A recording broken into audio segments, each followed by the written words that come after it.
Okay, Mike Masato back with you, the Dental Road Warrior, CEO of Staff Driven Dental.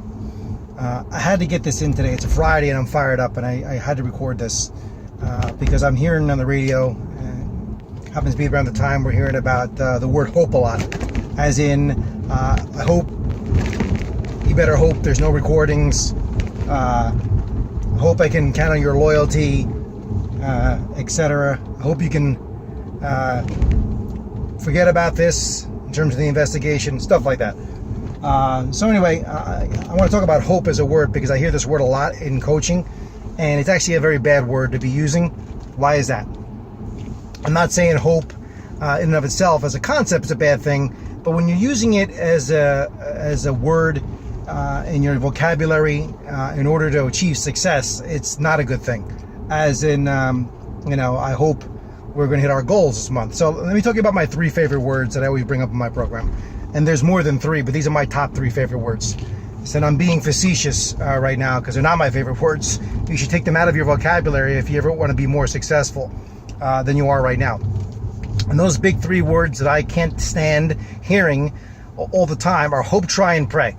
All right, why? Let me use them in a sentence for you. As in, hey doc, this month, are we going to hit our goals? Mike, I hope so. I'm going to try, and I pray to God that we do. All right, I can promise you, you will not hit your goals that month if that's the mentality that you have going into it each month. Those are not words of certainty. They are not words of causing anything. Those are effect words. There's 2 modes of operation in business and in practice. Cause or effect. Which one are you going to be? I can promise you, if you had effect of your practice and you're not causing things to go the way you want it to go.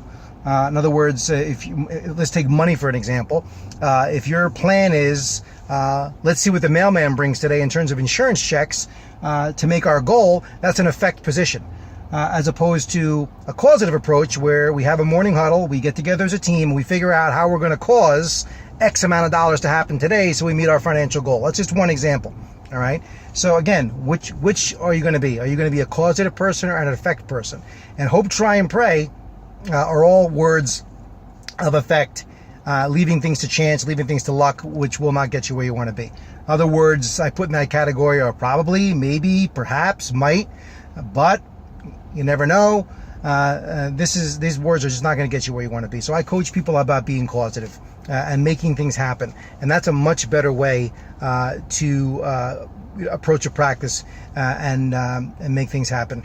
Another thing is, and this is something that if you really want to, bring up your game to a level to cause things to happen, and I think that the mentality's got to be going in every day with a plan and have an approach that at the end of the day something's going to happen and it's going to work. So one of the things that you need to exercise is what I talk about is your confront muscle. And it's not a physical muscle. It's a mental muscle that you got to work on. Because you cannot create from doubt. Doubt kills cause. And so how do you bump this up now? How do you bump up your game? You exercise your ability to confront things, and that means to face up to things without avoiding. That's really what I teach. You have to face up to these situations in your practice. You can't avoid them. They're not going to go away by themselves. If you have non-optimum staff members, your revenue's not optimum, we're not getting enough new patients, my question to people that I coach is, what are you doing about it? What are you going to do to face up to these situations, confront? It doesn't mean a conflict.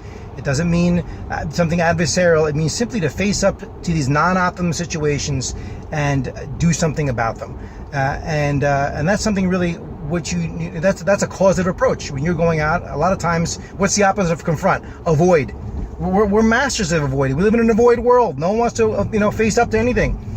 We have people working in our practice right now, or we have patients in our practice right now that shouldn't be there, and we avoid them because we're afraid what's going to happen if we confront and face up to these people or in our practice. Or we don't want to look at what we're making. We don't want to look at our numbers because we're fearful of what we're going to find out if we look at them.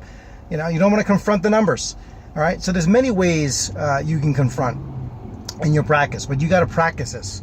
I'm a confront master. I have a 6-degree black belt in confront.